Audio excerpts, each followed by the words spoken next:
Alright, we are back working on our largemouth bass. We finished putting the flexible fin glue on our fins, and that has dried. And you see how it dries clear, and see how it makes it like super strong and flexible so they won't tear. They make them really, really, really almost like plastic and kind of rubbery feeling.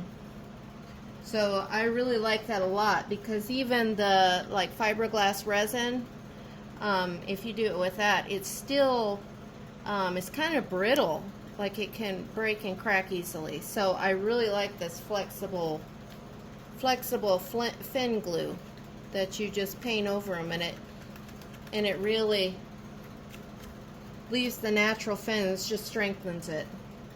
Alright, now we're going to be setting the eyes, and I have one thing I want to go ahead and point out is that this, you see the pupil on the fisheye, how the pointy end, that always points towards the nose. I've found when I look at reference pictures and stuff, well, that the point of the pupil always points towards the tip of the nose.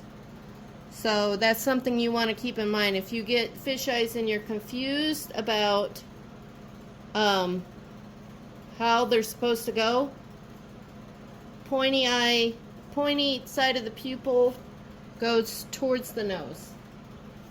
Now, as you can see, when we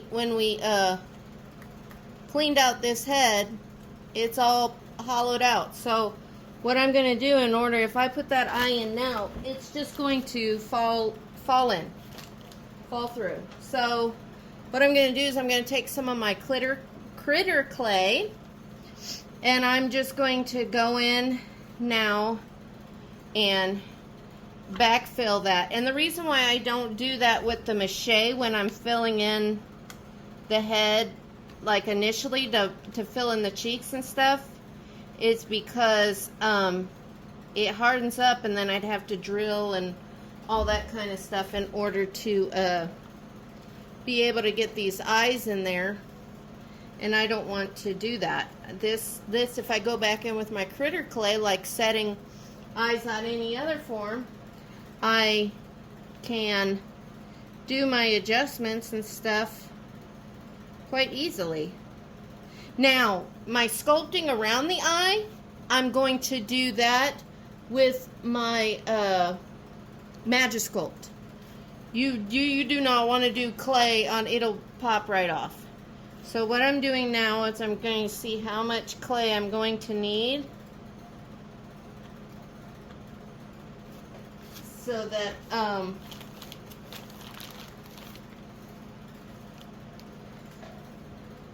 to see how, if I can get that eye pushed in there, see how that, let me clean that off. And I want it to tilt down just a little bit,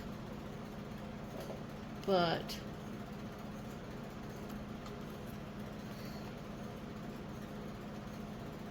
just like that. I'm going to go ahead and get that eye set in there. And I'm not going to worry too much with how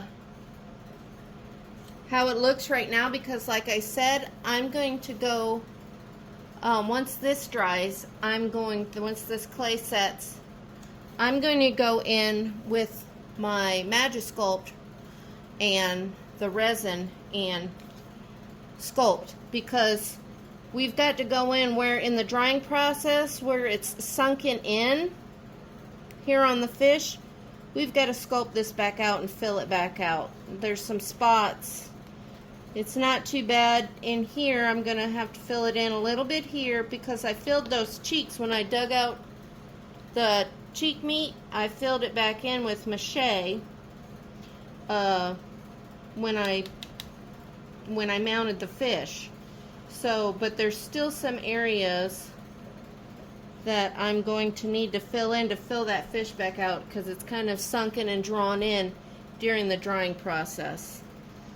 So, like the top of the head here and stuff, if you can see. So that's how I start setting the eyes. I just go ahead and use my critter clay and fill it in and get it set, and then we'll go back with the resin, and once we start doing our sculpting and stuff, and then we can sculpt the detail and set those eyes.